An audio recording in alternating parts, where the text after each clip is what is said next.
8 de la mañana con 15 minutos, 8 con 15 minutos. Saludamos con nuestra segunda invitada. Nos acompaña Natalie Farinango, asambleísta de la bancada de ADN, la bancada oficialista y presidenta de la Comisión de Régimen Económico. La Mesa de Régimen Económico aprobó el informe para primer debate de la Ley Urgente de Recuperación de Activos de Actos Ilícitos propuesta por el presidente de la República, Daniel Noboa, con algunos cambios. ¿Cómo está, asambleísta Farinango? Qué gusto tenerla en nuestro espacio. Buenos días, bienvenida. Le acompañamos a Alexis Moncayo, quien le habla, Licenia Espinel. ¿Cuáles son esos cambios con los que se aprobó este informe para primer debate de esta propuesta económica urgente presentada por el presidente de la República? Buenos días, bienvenida. Buenos días, Licenia, buenos días, Alexis, buenos días a todos los ecuatorianos que nos siguen por medio de este medio de comunicación. Gracias por la invitación. Y bueno, la ley de ahorro y monetización para el financiamiento de la lucha contra la corrupción, desde el proyecto inicial que envió el presidente Daniel Noboa, sí sufrió algunos cambios, sobre todo en el ámbito técnico para mejorar la ley, que en realidad sea aplicable dentro del país para recuperar los activos de origen ilícito e injustificado. Entre ellos se aumentó una fase de indagación previa que va a hacer Fiscalía para que llegue con un expediente robusto a la investigación patrimonial y así Procuraduría General del Estado pueda presentar la demanda ante el juez competente, que en este caso sería el juez anticorrupción. ¿Cómo está, asambleísta? Qué gusto saludarle. Buenos días. Este proyecto de ley que ha sido aprobado ayer, el primer informe por parte de la comisión, a grosso modo, ¿qué es lo que busca? Más allá, digamos, de poner en manos del Estado bienes de origen ilícito, ¿qué es lo que se busca con esto? Bueno, bien lo mencionó, es recuperar los bienes de origen ilícito, Ujú. producto de la sangre, de la muerte de muchos ecuatorianos o producto de la corrupción, poner a favor del Estado y que a la vez esos bienes inviertan en desarrollo social, en la erradicación de la desnutrición crónica infantil, en la erradicación del trabajo infantil y también un 10% será destinado a Fiscalía General del Estado para que optimice su sistema operativo en el caso de extinción de dominio y otro 10% será destinado al desarrollo rural también para las parroquias rurales del Ecuador. ¿El Estado a través de qué Creemos que la institución va a inseguridad es administrar una esos lucha bienes? integral. ¿El Estado a través de qué Bueno, se va a la institución va a cuenta única administrar del esos Tesoro bienes? Nacional. Sí. Bueno, se va a la cuenta única del Tesoro Nacional y eso pasa al Ministerio de Finanzas y el Ministerio de Finanzas destinará a cada una de las instituciones para que desarrolle sus planes, programas o proyectos. ¿No se va a esperar para que exista una sentencia ejecutoriada en el caso, es decir, para que realmente se determine si ese bien fue fruto o está contaminado con procesos ilícitos como narcotráfico? Es decir, ¿qué va a pasar después si es que no se hace ese paso previo y resulta que al final ese bien no tuvo nada que ver con un proceso de narcotráfico y ya fue puesto a manos del Estado? Y está súper buena esa pregunta, porque hay que entender que la extinción de dominio es un proceso independiente al proceso penal. Lo que busca es que se justifiquen los bienes, va a haber todo un proceso para que el afectado justifique los bienes de dónde vinieron, ya sea herencia, donación, se compró, lo que sea, pero hay ese proceso, no se está violando el debido Ujú. proceso. La persona afectada va a tener esa oportunidad de poder justificar que los bienes sean de origen lícito o que sean justificados. Después de eso, si un juez anticorrupción decidirá la extinción o no del dominio del bien. Ujú. Sobre la prescripción de la extinción de dominio a 80 años, que es una de las medidas que se recoge en este proyecto, ¿qué significa? Bueno, desde el momento en que se adquirió el bien, en algunas experiencias pasadas o en algunas experiencias comparadas con Colombia, por ejemplo, mencionaban que se compró a cierto tiempo, cuando es joven una persona de 25, 30 años compra un bien. Y después, si es que ponemos la prescripción que estaba de 15 años o de 20 años, capaz ya aún ni descubren que los bienes son de origen ilícito y se puede prescribir y los bienes no quedan a favor del Estado. Ya. Entonces, no se permite la imprescriptibilidad por temas de la Corte Constitucional, pero sí tratamos de poner el más amplio grado de años para que no se pueda prescribir y esos bienes pasen a favor del Estado y que inclusive no se vayan a legitimar cuando la persona, los bienes son productos de, no sé, de la delincuencia, la persona muere y pasa a sus hijos como tema de herencia y que el Estado pierde esos bienes, cuando esos bienes nunca debieron pasar por herencia porque a la final son producto de delincuencia o no están justificados. Ujú. Ahora, ¿cómo hacer para que, digamos, la justicia actúe asambleísta de manera totalmente apegada a la ley? Es decir, para que producto de esto no se vean afectadas personas que probablemente sean inocentes, porque casos se han dado en este país de que la fiscalía ha perseguido, ha encarcelado y ha encerrado a gente inocente, y después el paso del tiempo ha demostrado justamente eso. Entonces, ¿qué hacer para que la justicia opere de manera absolutamente objetiva, para usar las propias palabras además que usa la fiscalía cuando se refiere a estos temas, de manera objetiva y técnica, y esto no dé lugar a persecución en contra de personas inocentes?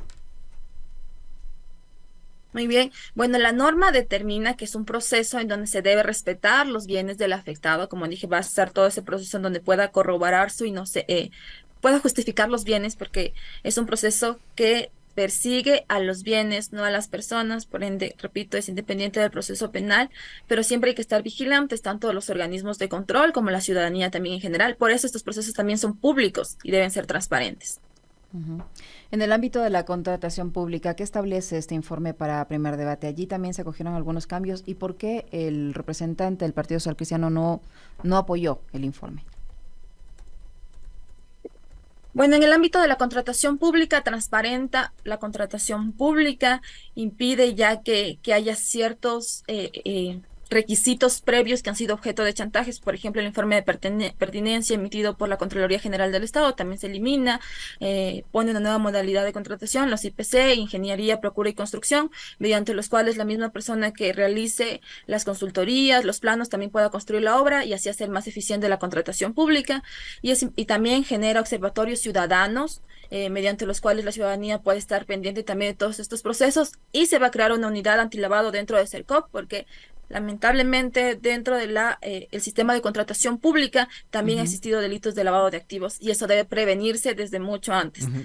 Pero para eso no deberían más bien Importante. repotenciar la UAFE. O sea, una de las cosas que ha sorprendido en estos días es la declaración del ministro de Finanzas, quien le ha dicho al país lo que era un secreto a voces desde hace rato, y qué bueno que los funcionarios del actual gobierno le empiecen a decir la verdad al país, de que la UAFE ha sido desmantelada y que está reducida a apenas una oficina en Quito, cuando debería estar operando a todo nivel, digamos, indagando, investigando lo que pasa en los bancos, en las cooperativas, en el sistema de compras públicas. ¿Para qué estar creando una entidad por cada organismo cuando existe la UAFE, que debería ser la que se encargue de investigar todo? Ya. Y también me encanta esa pregunta. Nosotros, aparte de la ley de extinción de dominio y esta reformas a la ley de contratación pública, estamos tratando la ley de lavado de activos. Entonces, entender el delito de lavado de activos, que viene si bien de delitos precedentes, pero también es autónomo el delito de lavado de activos, entiende que debe haber todo un sistema de Ujú. prevención para que la UAFE pueda hacer sus reportes de operaciones sospechosas o reportes de operaciones inusuales. Y también dentro de la ley de lavado de activos se está creando todo este sistema de prevención con algunas instituciones que forman parte del sistema financiero por donde se puede lavar activos. Está la Superintendencia de Economía Popular y Solidaria, la Superintendencia de Bancos, la Superintendencia de Compañías, notarías que son también determinados por la GAFI, sujetos de alto riesgo también. Están algunas instituciones porque primero, lo esencial es prevenir que haya lavado de activos. Y una vez que ya haya lavado de activos, pues detectarlo y erradicarlo en la manera de lo posible. Sí, hay déficit presupuestario, estoy súper de acuerdo con ello, pero se está buscando los mecanismos de financiamiento también para que hayan unos sistemas operativos correctos y se pueda prevenir el lavado de activos, que es lo fundamental. Hoy por hoy, asambleísta Farinango, no hay los elementos suficientes de la normativa del caso como para prevenir el lavado de activos. Y le pregunto esto porque hay estudios que indican que más de 3.000 millones de dólares se lavan o se los vuelve, digamos, lícitos a través del sistema financiero cuando son de origen ilícito. ¿Cómo es que ahí, por ejemplo, no están funcionando las autoridades? ¿Cómo es que la UAFE, que ahora sabemos que ha estado desmantelada, no contaba con los mecanismos, las herramientas o la normativa para aplicarla? O sea, necesitamos una ley de lavado de activos para que las instituciones que deberían hacer el control hagan su trabajo. Bueno, esta ley de lavado de activos, esta reforma a la ley de lavado de activos, nace de las 40 recomendaciones del GAFI cuando nos hacen una evaluación mutua también como país en cómo estamos en el tema de lavado de activos. Y este sistema de prevención que se va a formar, que se va a llamar el CONALAF, había antes, pero con decreto ejecutivo, entonces no tiene la misma fuerza que ahora se cree por la ley, y aparte que se integren otras instituciones como el CNE también, porque hay casos lamentables en el país que también mediante las organizaciones políticas se ha lavado dinero. Entonces hay que determinar que no falte marco jurídico para esta lucha contra el lavado de activos, que es parte de nuestras competencias legislar por las y los ecuatorianos. Tomando en cuenta de que también está en trámite y pendiente de que resuelva la Comisión de Desarrollo Económico el otro proyecto de ley económico urgente, ¿para cuándo usted prevé que el presidente Kronfle y el CAL podrían convocar para que el Pleno empiece ya a debatir sobre este tema en el hemiciclo? Sobre la ley de ahorro y monetización, tengo entendido que van a convocar el día jueves para el informe, para presentar ante el Pleno el informe para primer debate. Uh-huh. Esta normativa no se contrapone con la consulta popular, con las preguntas que se establecen allí para la consulta popular, que tienen algo que ver con los bienes de origen ilícito. No, más bien le dan fuerza. La extinción de dominio es algo que debemos unirnos como país para atacarle, que los bienes productos de la delincuencia pasen a manos del Estado y, como digo, a favor del desarrollo social, que siempre hemos sido los legítimos propietarios de los bienes ilícitos, las y los ecuatorianos. Por ende, debe pasarse a su desarrollo. Asambleísta Farinango, vamos a estar pendientes de cómo evoluciona esta normativa, pero en la otra, en la que se propone el incremento al valor agregado al 15%, ¿ha habido algún cambio? Sabemos que por el momento no hay los votos, ya algunas bancadas han dicho abiertamente que no van a respaldar el incremento al impuesto al valor agregado. El presidente de la República ha señalado esta mañana que confía todavía en que logre convencer a la bancada, la Revolución Ciudadana y del Partido Social Cristiano para que apoye su iniciativa, y ha asegurado además que no se va a topar el subsidio al gas de uso doméstico, pero que sí se va a trabajar en la focalización de otros subsidios. ¿Cómo están las cosas en la Asamblea ahora, en estos instantes? ¿Se ha conversado con las bancadas? ¿Ustedes no tienen los votos para aprobar esa normativa del presidente, esa propuesta del presidente? Bueno, desde el primer momento que llegamos a la Asamblea, creo que nos unió un mismo objetivo, que es trabajar por beneficio de las y los ecuatorianos. Si bien pueden en este momento existir posturas diferentes en el tema del incremento del IVA, todos con argumentos súper válidos y no queriendo topar el bolsillo de las y los ecuatorianos, hay que entender que hay productos de la canasta básica que siguen con IVA cero, hay productos que no van a afectar a las clases populares y que sobre todo necesitamos estar unidos para la lucha contra el narcoterrorismo, que eso debería ser una insignia de la Asamblea Nacional. La Asamblea Nacional ha logrado recuperar la credibilidad y es justo porque hemos tenido la madurez política para sentarnos a conversar en qué beneficia al país. Entonces, aún falta todavía un informe de segundo debate que se va a conversar, me imagino, a llevar todas las observaciones, comparecencias dentro de la Comisión de Desarrollo Económico y pasar al Pleno. Ahora, asambleísta, usted menciona algo que es súper, bueno, algunas cosas que son súper importantes y qué bueno reconocerlo así, porque, digamos, desde este espacio en el segmento del comentario siempre, digamos, hemos procurado respetar y referirnos así a lo que es la primera función del Estado, a pesar de toda la campaña de desprestigio que enfrentó la Asamblea durante el gobierno de Guillermo Lasso, gobierno que además decretó la muerte cruzada y mandó a su casa a los 137 ex legisladores. Qué bueno que la Asamblea esté recuperando imagen, credibilidad, que puedan trabajar con sinergia con el Ejecutivo en beneficio de la mayoría de ecuatorianos. Eso está bueno. Ahora, lo que sí me parece es que hay que como tratar de sincerar también el discurso, el relato y la coyuntura, porque por un lado, digamos, se establece de parte del gobierno la presentación de 2 proyectos de ley que dicen necesitamos dinero para cubrir el costo de la guerra. Primero que el costo de la guerra no sabemos cuál es, no sabemos cuál va a ser, porque puede ser una guerra que puede durar 1 año, 10 o 20, como pasó con Colombia, que duró más de medio siglo.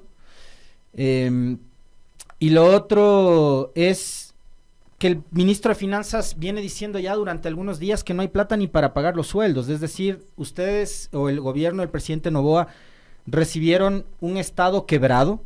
El gobierno de Lasso manejó las finanzas tan mal que dejó desfinanciado completamente al gobierno nacional, al Ministerio de Finanzas, dejó un país quebrado y ahora les toca lidiar con un déficit de más de 4.600 millones de dólares heredado de un mal gobierno como fue el de Guillermo Lasso.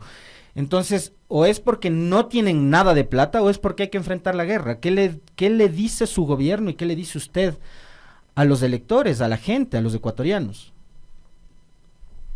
Bueno, el gobierno sinceró las cifras desde el primer día que llegó al Palacio de Carondelet. Hubo una cadena nacional con el ministro de Finanzas indicando de este déficit presupuestario que sí nos dejaron destrozando la economía del país, una deuda externa como interna súper alta con los gobiernos autónomos descentralizados inclusive. Pero nosotros entendemos, y es más, en la Comisión de Desarrollo Económico, en reunión reservada se recibió las comparecencias también de la Policía Nacional, de la ministra del Interior, de las Fuerzas Armadas, en donde indicaron qué es lo que necesitan y qué insumos necesitan la fuerza pública para esta lucha contra el terrorismo, porque no tienen ni el armamento adecuado, ni chalecos antibalas muchas veces para luchar contra el narcoterrorismo.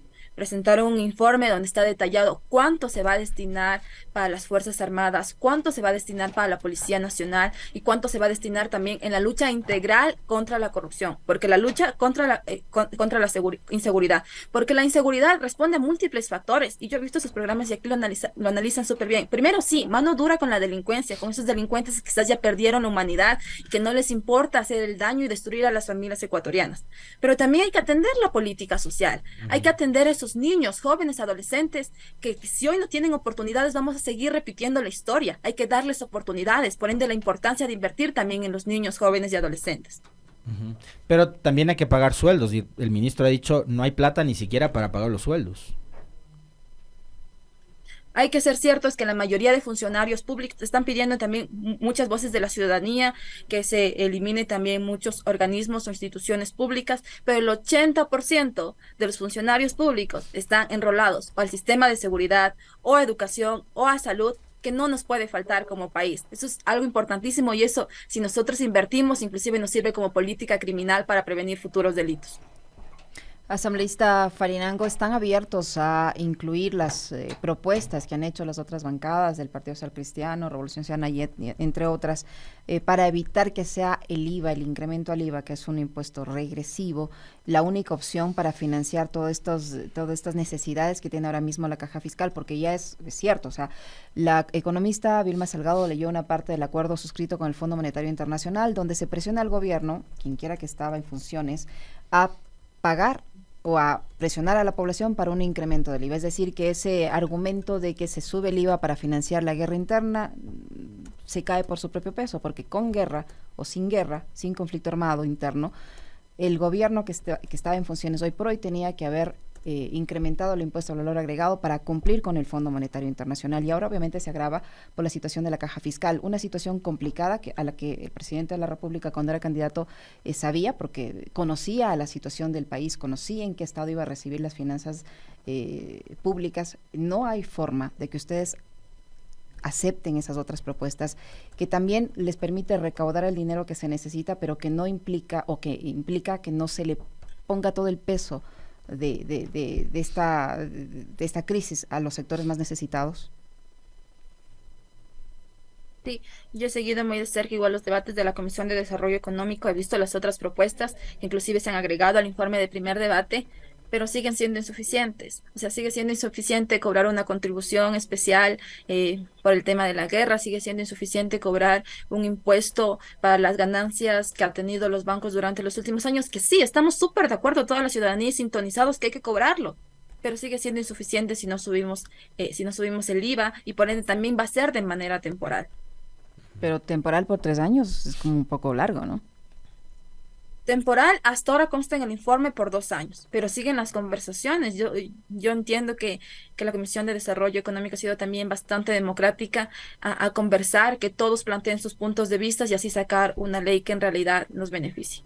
Y sobre la posibilidad de focalizar subsidios, el criterio suyo, de la bancada, no sé si lo han discutido ya, ¿qué opinión tiene con respecto de aquello? Es un compromiso del Ejecutivo que hay que focalizar los subsidios para ahí también recuperar recursos, pero sin afectar a las personas de sectores populares que realmente necesitan esos subsidios. Pero sí quitar los subsidios del combustible a personas que tienen toda la capacidad económica para pagar los combustibles de manera completa, pero siguen beneficiándose de este subsidio. Pero hay que focalizar, hay que hacer estudios por no tratar de hacer un bien, terminar perjudicando a las personas que más lo necesitan. Si es que esta normativa finalmente no recoge, no resulta como ustedes buscan, como ustedes proponen, ¿qué va a pasar con este acuerdo que al momento hay entre la bancada oficialista y las diferentes fuerzas políticas al interior de la Asamblea Nacional? Puede ser un tropiezo, pero no significa necesariamente que rompan definitivamente y no puedan seguir colaborando en futuras normativas que se presenten en la Asamblea Nacional, o podría ser para ustedes una ruptura definitiva. Bueno, primero nosotros no aceptamos todavía la posibilidad de que no se acepte. Yo creo que en el transcurso irán reflexionando también los asambleístas de lo que puede o no puede pasar.